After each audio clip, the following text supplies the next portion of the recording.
ಹರೇ ಕೃಷ್ಣ. ಭಗವದ್ಗೀತಾ ಅಧ್ಯಯನಕ್ಕೆ ಎಲ್ಲರಿಗೂ ಸ್ವಾಗತ. ಭಗವದ್ಗೀತೆಯ 9ನೇ ಅಧ್ಯಾಯವನ್ನು ರಾಜವಿದ್ಯಾ ರಾಜಗುಹ್ಯ ಯೋಗ ಎಂದು ಕರೆಯುತ್ತಾರೆ. ಇದನ್ನು ರಹಸ್ಯತಮ ಜ್ಞಾನ ಎಂದೂ ಕರೆಯುತ್ತಾರೆ. ಇಂದ್ರಿಯ ಭೋಗದ ಅಭಿಲಾಷೆಯಿಂದ ಇಂದ್ರಾದಿ ದೇವತೆಗಳನ್ನು ಪೂಜಿಸಿ ಸ್ವರ್ಗಲೋಕಗಳನ್ನು ಅರಸುತ್ತಾ ಯಜ್ಞಗಳನ್ನು ಮಾಡುವ ಜನರ ಗತಿ ಏನಾಗುತ್ತದೆ ಎಂಬುದನ್ನು ನಾವು ಹಿಂದಿನ ಸಂಚಿಕೆಯಲ್ಲಿ ನೋಡಿದ್ದೇವೆ. ವ್ಯಕ್ತಿಯು ಯಾವ ರೀತಿಯ ದೇವತೆಯನ್ನು ಆರಾಧಿಸುತ್ತಾನೋ ಆ ದೇವತೆಯ ಲೋಕಕ್ಕೆ ಹೋಗಿ ಸೇರುತ್ತಾನೆ. ಆದರೆ ಅಲ್ಲಿ ಜನ್ಮ ಮೃತ್ಯು ಜರಾವ್ಯಾಧಿಗಳಿಂದ ಆತನಿಗೆ ಬಿಡುಗಡೆ ದೊರೆಯುವುದಿಲ್ಲ. ತಾನು ಮಾಡಿದ ಪುಣ್ಯಕರ್ಮಗಳ ಫಲವಾಗಿ ಸ್ವಲ್ಪ ಸಮಯ ಆ ದೇವತೆಯ ಲೋಕದಲ್ಲಿ ಇದ್ದು ಇಂದ್ರಿಯ ಭೋಗಗಳನ್ನು ಅನುಭವಿಸಿ ಮತ್ತೆ ಈ ಭೌತಿಕ ಪ್ರಪಂಚಕ್ಕೆ ಬರಬೇಕಾಗುತ್ತದೆ. ಆದರೆ ಭಗವಂತನ ಭಕ್ತಿಯನ್ನು ಮಾಡಿ ಯಾರು ಭಗವಂತನ ಧಾಮಕ್ಕೆ ಹೋಗುತ್ತಾರೋ ಅವರು ಈ ಭೌತಿಕ ಪ್ರಪಂಚಕ್ಕೆ ಮತ್ತೆ ಬರಬೇಕಾಗಿಲ್ಲ. ಭಗವಂತನ ಭಕ್ತಿಯನ್ನು ಮಾಡಲು ಕಷ್ಟಕರವಾದಂತಹ ಯಜ್ಞಾಚರಣೆಗಳನ್ನು ಮಾಡುವ ಅಗತ್ಯವಿಲ್ಲ. ಭಗವಂತನು ಪರಮ ದಯಾಳುವಾಗಿದ್ದಾನೆ. ಆತನು ತನ್ನ ಭಕ್ತನು ಪ್ರೀತಿಯಿಂದ ಕೊಡುವಂತಹ ಪ್ರತಿಯೊಂದನ್ನೂ ಸ್ವೀಕರಿಸುತ್ತಾನೆ. ಇದನ್ನೇ ಯಜ್ಞ ಎಂದು ಕರೆಯುತ್ತಾರೆ. ಪತ್ರಂ ಪುಷ್ಪಂ ಫಲಂ ತೋಯಂ ಯೋ ಮೇ ಭಕ್ತ್ಯಾ ಪ್ರಯಚ್ಛತಿ ತದಹಂ ಭಕ್ತಿ ಉಪಹೃತಂ ಅಶ್ನಾಮಿ ಪ್ರಯತಾತ್ಮನಃ. ಅನುವಾದ: ಯಾರಾದರೂ ನನಗೆ ಪ್ರೀತಿ ಮತ್ತು ಭಕ್ತಿಗಳಿಂದ ಒಂದು ಎಲೆ, ಒಂದು ಹೂವು, ಒಂದು ಹಣ್ಣು ಅಥವಾ ಒಂದಿಷ್ಟು ನೀರನ್ನು ಅರ್ಪಿಸಿದರೆ ನಾನು ಅದನ್ನು ಸ್ವೀಕರಿಸುತ್ತೇನೆ. ಭಗವಂತನು ತನ್ನ ಭಕ್ತನಿಂದ ಅಪೇಕ್ಷಿಸುವುದು ಯಾವುದೇ ವಸ್ತುವನ್ನಲ್ಲ, ಬದಲಾಗಿ ಪ್ರೀತಿಯನ್ನು ಮಾತ್ರ. ಆದ್ದರಿಂದ ಇಲ್ಲಿ ಭಕ್ತಿ ಎಂಬ ಪದವನ್ನು ಬಹಳ ಪ್ರಮುಖವಾಗಿ ಬಳಸಲಾಗಿದೆ. ಭಕ್ತಿಯಿಲ್ಲದೆ ನಾವು ಮಾಡಿದಂತಹ ಯಾವ ಪೂಜೆಯನ್ನು ಭಗವಂತನು ಸ್ವೀಕರಿಸುವುದಿಲ್ಲ. ಏಕೆಂದರೆ ನಾವು ನೀಡುವ ಯಾವ ವಸ್ತುವಿನ ಅಗತ್ಯವೂ ಭಗವಂತನಿಗೆ ಇಲ್ಲ. ಆತನು ಆತ್ಮಾರಾಮನಾಗಿದ್ದಾನೆ, ಪರಿಪೂರ್ಣನಾಗಿದ್ದಾನೆ. ನಾವು ಏನನ್ನಾದರೂ ಆತನಿಗೆ ನೀಡುತ್ತೇವೆಂದರೆ ಅದು ನಮ್ಮ ಒಳಿತಿಗಾಗಿಯೇ. ಆನಂದಮಯೋ ಅಭ್ಯಾಸಾತ್. ಪ್ರತಿಯೊಂದು ಜೀವಿಯೂ ಆನಂದವನ್ನು ಹುಡುಕುತ್ತಿದೆ. ಶಾಶ್ವತವಾದ ಆನಂದಮಯವಾದ ನಿವಾಸವನ್ನು ಪಡೆಯಲು ಕೃಷ್ಣ ಪ್ರಜ್ಞೆಯಲ್ಲಿ ಅಥವಾ ಭಗವಂತನ ದಿವ್ಯ ಪ್ರೀತಿಯುತ ಸೇವೆಯಲ್ಲಿ ನಿರತನಾಗಿರುವುದು ಅತ್ಯವಶ್ಯಕ. ಈ ಆನಂದವನ್ನು ಪಡೆಯುವುದು ಬಹು ಸುಲಭವಾದದ್ದು. ಒಬ್ಬ ವ್ಯಕ್ತಿ ಬಡವರಲ್ಲಿ ಬಡವನಾಗಿದ್ದು ಯಾವ ಅರ್ಹತೆಯೂ ಇಲ್ಲದಿದ್ದರೂ ಇದನ್ನು ಪ್ರಯತ್ನಿಸಬಹುದು. ಇರಬೇಕಾದ ಏಕೈಕ ಅರ್ಹತೆಯೆಂದರೆ ಭಕ್ತನಾಗಿರುವುದು. ವ್ಯಕ್ತಿಯು ಏನಾಗಿದ್ದಾನೆ, ಅವನ ಸ್ಥಿತಿ ಏನು, ಇದು ಯಾವುದೂ ಮುಖ್ಯವಲ್ಲ. ಈ ವಿಧಾನವು ಎಷ್ಟು ಸುಲಭವಾದುದೆಂದರೆ ನಿಜವಾದ ಪ್ರೀತಿಯಿಂದ ಪರಮಪ್ರಭುವಿಗೆ ಒಂದು ಎಲೆಯನ್ನಾಗಲಿ ಹಣ್ಣನ್ನಾಗಲಿ ಒಂದಿಷ್ಟು ನೀರನ್ನಾಗಲಿ ಅರ್ಪಿಸಬಹುದು. ಭಗವಂತನು ಅದನ್ನು ಸಂತೋಷದಿಂದ ಸ್ವೀಕರಿಸುತ್ತಾನೆ. ಆದ್ದರಿಂದ ಕೃಷ್ಣ ಪ್ರಜ್ಞೆಯನ್ನು ಬೆಳೆಸಿಕೊಳ್ಳುವುದು ಬಹು ಸುಲಭ. ಇದು ಎಲ್ಲರಿಗೂ ಸಾಧ್ಯವಾಗುವಂತಹದ್ದು. ಇದರಿಂದ ಯಾರನ್ನೂ ದೂರವಿಡುವ ಅಗತ್ಯವಿಲ್ಲ. ಭಗವಾನ್ ಶ್ರೀಕೃಷ್ಣನಿಗೆ ಪ್ರೇಮಪೂರ್ವಕ ಸೇವೆ ಮಾತ್ರವೇ ಬೇಕು, ಬೇರೇನೂ ಬೇಡ. ಭಕ್ತರು ಭಗವಂತನಿಗೆ ಭಕ್ತಿಯಿಂದ ಹೂವು, ಹಣ್ಣು, ಎಲೆ ಅಥವಾ ನೀರು ಏನನ್ನು ನೀಡಿದರೂ ಆತನು ಸ್ವೀಕರಿಸುತ್ತಾನೆ. ಭಕ್ತರಲ್ಲದವರಿಂದ ಆತನು ಏನನ್ನೂ ಸ್ವೀಕರಿಸುವುದಿಲ್ಲ. ಸ್ವಯಂ ಪೂರ್ಣನಾದಂತಹ ಭಗವಂತನಿಗೆ ಯಾವುದರ ಅಗತ್ಯವೂ ಇಲ್ಲ. ಆದರೂ ಪ್ರೀತಿ ವಿಶ್ವಾಸಗಳ ವಿನಿಮಯವೆಂದು ತನ್ನ ಭಕ್ತರ ಕಾಣಿಕೆಯನ್ನು ಆತನು ಸ್ವೀಕರಿಸುತ್ತಾನೆ. ಕೃಷ್ಣ ಪ್ರಜ್ಞೆಯನ್ನು ಬೆಳೆಸಿಕೊಳ್ಳುವುದೇ ಬದುಕಿನಲ್ಲಿ ಅತ್ಯುನ್ನತ ಪರಿಪೂರ್ಣತೆ. ಭಕ್ತಿ ಎಂಬ ಪದವನ್ನು ಈ ಶ್ಲೋಕದಲ್ಲಿ 2 ಬಾರಿ ಬಳಸಿದೆ. ಭಗವಂತನ ಬಳಿಗೆ ಹೋಗಲು ಭಕ್ತಿಯೊಂದೇ ಮಾರ್ಗ ಎಂದು ತಿಳಿಸುವುದು ಇದರ ಉದ್ದೇಶ. ವಿದ್ವಾಂಸನಾಗುವುದು, ಶ್ರೀಮಂತನೋ ತತ್ವಶಾಸ್ತ್ರಜ್ಞನೋ ಆಗುವುದು, ಇಂತಹ ಯಾವುದೇ ಸಾಧನವು ಯಾವುದೇ ಕಾಣಿಕೆಯನ್ನು ಸ್ವೀಕರಿಸುವಂತೆ ಕೃಷ್ಣನ ಮನಸ್ಸನ್ನು ಒಲಿಸಲಾರದು. ಭಕ್ತಿಯ ಮೂಲ ತತ್ವವಿಲ್ಲದೆ ಯಾರಿಂದಲೇ ಆಗಲಿ ಯಾವ ಕಾಣಿಕೆಯನ್ನೇ ಆಗಲಿ ಸ್ವೀಕರಿಸುವಂತೆ ಭಗವಂತನ ಮನಸ್ಸನ್ನು ಒಲಿಸಲು ಸಾಧ್ಯವಿಲ್ಲ.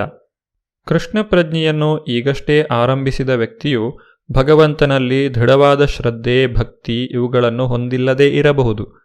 ಅಂತಹವರು ಯಾವ ರೀತಿಯಾಗಿ ತಮ್ಮ ಕೃಷ್ಣ ಪ್ರಜ್ಞೆಯನ್ನು ಬೆಳೆಸಿಕೊಳ್ಳಬಹುದು ಎಂಬುದನ್ನು ಮುಂದಿನ ಶ್ಲೋಕದಲ್ಲಿ ನಾವು ನೋಡುತ್ತಿದ್ದೇವೆ.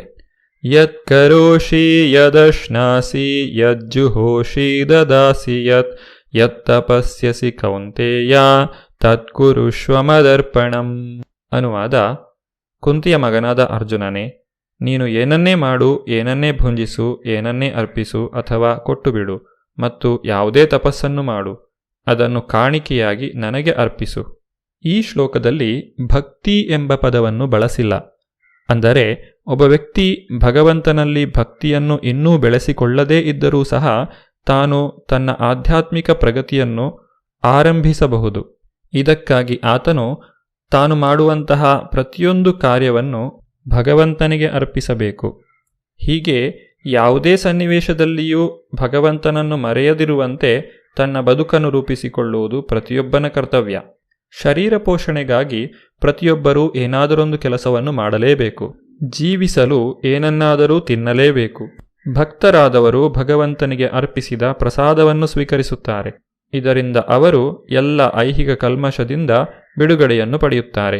ಹೀಗೆ ನಾವು ಮಾಡುವಂತಹ ಪ್ರತಿಯೊಂದು ಕಾರ್ಯವನ್ನು ಭಗವಂತನಿಗೆ ಅರ್ಪಿಸಬೇಕು. ಈ ರೀತಿಯಾಗಿ ನಮ್ಮ ಜೀವನವನ್ನು ರೂಪಿಸುವ ಮೂಲಕ ನಾವು ಮಾಡುವಂತಹ ಪ್ರತಿನಿತ್ಯ ಕಾರ್ಯಗಳ ಮೂಲಕವೇ ಭಗವಂತನ ಪೂಜೆಯನ್ನು ಮಾಡಬಹುದು. ಇದನ್ನೇ ಅರ್ಚನೆ ಎಂದು ಕರೆಯುತ್ತಾರೆ. ಪ್ರತಿಯೊಬ್ಬರಿಗೂ ಏನನ್ನಾದರೂ ದಾನ ಮಾಡುವ ಪ್ರವೃತ್ತಿ ಇರುತ್ತದೆ. ಅದನ್ನು ಭಗವಂತನ ಸೇವೆಯಲ್ಲಿ ತೊಡಗಿಸಬಹುದು. ಈ ರೀತಿಯಾಗಿ ವ್ಯಕ್ತಿಯು ಯೋಗಾಭ್ಯಾಸದಲ್ಲಿ ಪರಿಪೂರ್ಣತೆಯನ್ನು ಸಾಧಿಸಲು ಸಾಧ್ಯ. ಆತನು ತನ್ನ ಎಲ್ಲ ಕರ್ಮಬಂಧನಗಳಿಂದ ಬಿಡುಗಡೆಯನ್ನು ಹೊಂದಿ ಭಗವಂತನ ಧಾಮಕ್ಕೆ ಹೋಗುತ್ತಾನೆ. ಶುಭಾಶುಭ ಫಲೈರೇವಂ ಮೋಕ್ಷಸೇ ಕರ್ಮಬಂಧನೈ ಸನ್ಯಾಸಯೋಗಯುಕ್ತಾತ್ಮ ವಿಮುಕ್ತೋ ಮಾಮುಪೈಷ್ಯಸಿ. ಅನುವಾದ: ಈ ರೀತಿಯಲ್ಲಿ ನೀನು ಕರ್ಮಬಂಧನದಿಂದ ಮತ್ತು ಅದರ ಶುಭಾಶುಭ ಫಲಗಳಿಂದ ಬಿಡುಗಡೆ ಹೊಂದುತ್ತೀಯೆ. ಈ ತ್ಯಾಗ ತತ್ವದಿಂದ ನಿನ್ನ ಮನಸ್ಸು ನನ್ನಲ್ಲಿ ನೆಲೆಸಿ ನೀನು ಮುಕ್ತನಾಗುತ್ತೀಯೆ ಮತ್ತು ನನ್ನ ಬಳಿಗೆ ಬರುತ್ತೀಯೆ. ಗುರುವಿನ ಮಾರ್ಗದರ್ಶನದಲ್ಲಿ ಕೃಷ್ಣ ಪ್ರಜ್ಞೆಯಲ್ಲಿ ಕರ್ಮ ಮಾಡುವವರನ್ನು ಯುಕ್ತ ಎಂದು ಕರೆಯುತ್ತಾರೆ. ಅನಾಸಕ್ತಸ್ಯ ವಿಷಯಾನ್ ಯಥಾರ್ಹಂ ಉಪಯುಂಜತಃ ನಿರ್ಬಂಧ ಕೃಷ್ಣ ಸಂಬಂಧೆ ಯುಕ್ತಂ ವೈರಾಗ್ಯ ಮುಚ್ಯತೆ. ರೂಪಗೋಸ್ವಾಮಿಗಳು ಭಕ್ತಿರಸಾಮೃತ ಸಿಂಧುವಿನಲ್ಲಿ ಈ ರೀತಿಯಾಗಿ ಹೇಳಿದ್ದಾರೆ: ನಾವು ಈ ಐಹಿಕ ಜಗತ್ತಿನಲ್ಲಿ ಇರುವವರೆಗೆ ಕರ್ಮವನ್ನು ಮಾಡಲೇಬೇಕು, ಕರ್ಮವನ್ನು ಬಿಡುವಂತಿಲ್ಲ. ಹಾಗೆ ಕರ್ಮಗಳನ್ನು ಮಾಡಿ ಫಲಗಳನ್ನು ಕೃಷ್ಣನಿಗೆ ಅರ್ಪಿಸಿದರೆ ಅದಕ್ಕೆ ಯುಕ್ತ ವೈರಾಗ್ಯ ಎಂದು ಹೆಸರು. ಭಗವಂತನ ಭಕ್ತಿಯನ್ನು ಮಾಡುವಂತಹ ಅವಕಾಶವು ಎಲ್ಲರಿಗೂ ಇದೆ.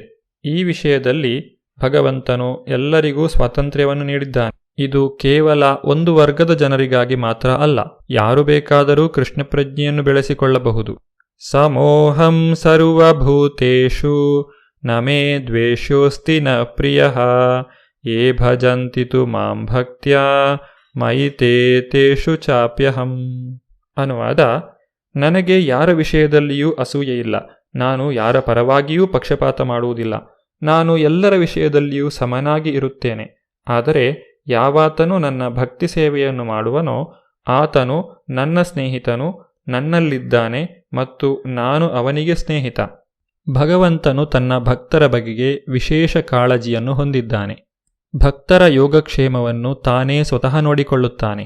ಭಗವಂತನು ಎಲ್ಲರ ವಿಷಯದಲ್ಲಿಯೂ ಸಮಾನಾಗಿದ್ದರೆ ಮತ್ತು ಯಾರೂ ಅವನ ವಿಶೇಷ ಸ್ನೇಹಿತರಲ್ಲದೇ ಇದ್ದರೆ ಸದಾ ಅವನ ದಿವ್ಯ ಸೇವೆಯಲ್ಲಿ ನಿರತರಾಗುವ ಭಕ್ತರಲ್ಲಿ ಅವನು ವಿಶೇಷ ಆಸಕ್ತಿಯನ್ನು ಏಕೆ ವಹಿಸುತ್ತಾನೆ ಎಂದು ಇಲ್ಲಿ ಪ್ರಶ್ನೆ ಮಾಡಬಹುದು.